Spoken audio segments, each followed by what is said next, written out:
might know him as VJ Sarma. I know him as a longtime friend. I've known this guy.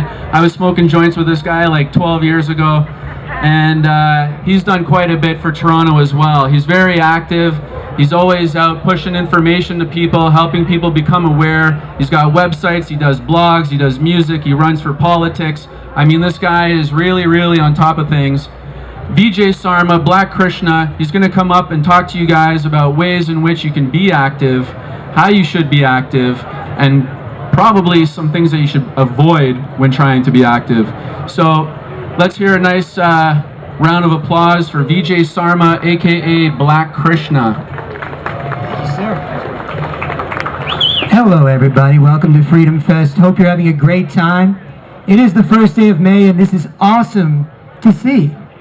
There's got to be 10,000 people here getting high, messing with their brains, wandering around, carefully avoiding each other, trying to make sure they don't step on anybody. People just laid out everywhere. And this proves that we're not a threat to each other. This proves that we're not a threat to the state. This proves a lot of things. So I want everybody to give themselves a round of applause. Everybody, give yourselves a round of applause for being able to get high in a park in a top 10 city in the world and have the police right over there knowing that it's going to be a slow day. And I mean that in every sense of the word. But we do have certain things that come down the pike. And some colleagues of mine and I at TorontoTruthSeekers.com, working with great folks like Conspiracy Culture, Press for Truth, thefreedomlink.org, and others, Toronto Street News. We saw the H1N1 vaccines coming down the pike last summer. And many of us have looked into the risks of vaccines, not just the benefits. They'll tell you the benefits. They'll tell you, oh, these are the possible benefits. And then you're like, well, what could happen if you know, something goes wrong? And if you look into that side of things more, you got to think, wait a minute, I'm not even sick. I'm not even sick. Why am I taking medication? So my colleagues and I decided to get out on the streets of Toronto at Dundas Square pretty much every Saturday since last July. We were handing out tons of small pieces of paper. We were handing out vaccine exemption forms. We were getting 100,000 people a day walking by our table and being cool with it. I mean, it's your Saturday. So if you want to talk, cool. If you don't, that's fine. If you don't want to talk right now, here's a little piece of paper with some info on it that you can digest at your own time and at your own pace. And here in Canada especially, we're not as aggressive as the Americans. There's a lot of crazy stuff going on in America. But we know. How many people here know 9/0 is an inside job? Everybody? Yeah, okay. Number of people in the crowd. It's about 8.5 years ago. There's a giant Illuminati eye on the Conspiracy Culture logo. And that store has been in business here in Toronto for over 4 years. CBC's The National came to interview my colleagues and I in our opposition to the H1N1 vaccine on the streets of Toronto at Dundas Square. The Globe and Mail is covered. It says Toronto's a hotbed for conspiracy theorists. So, what's next? Now that we all know what's going on, what's next? Well, what do you want to believe in? Do you want to believe that we can do something? Do you want to believe that we will listen to each other? Do you want to believe that people in Toronto will take maybe a little, you know, say we're drunk at a bachelor party, and my buddy's getting married, and he and his wife are about to have a kid, and I say to him, hey man, it's so great knowing you, it's so great hanging out.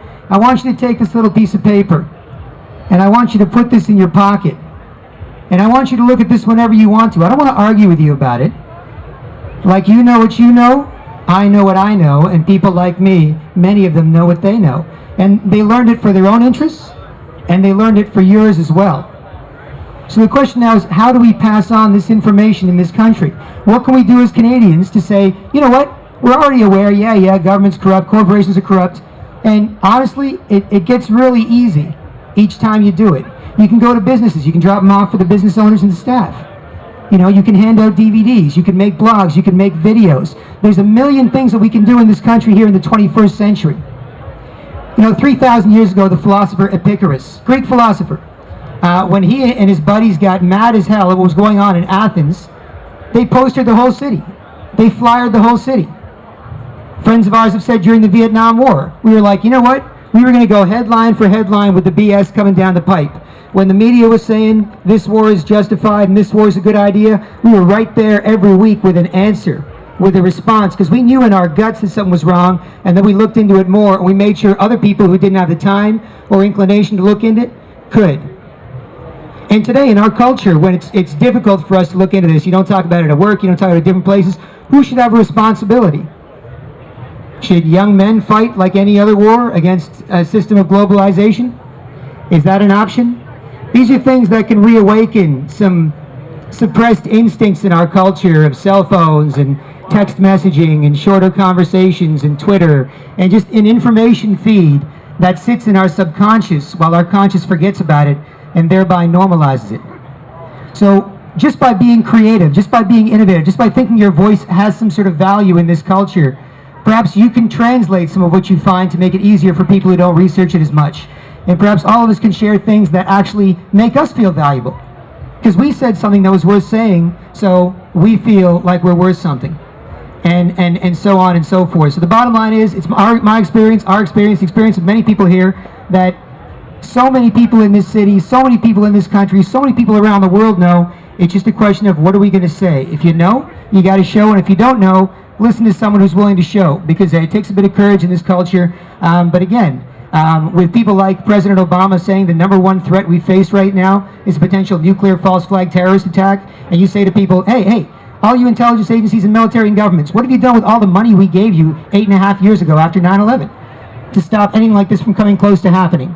So you can see they're still playing the same games, and if we're just sick of them, then that's not going to work. We've got to speak up. We've got to make sure that we all know. And on a day like this, we can enjoy ourselves. Every day we can enjoy ourselves. But once in a while, it doesn't hurt to break off a little truth in our country and to shatter the illusion that we're taught to live under. And we can do that, and we have done that. And if you do it in little bits, little pieces of paper, little bits of information, little DVDs, give people their own time to digest whatever they want to at their own pace, then it can be done in this country, since we all know it's time to show, and that's one to grow on. Thanks so much, folks. Peace out. Celebrate Freedom Fest.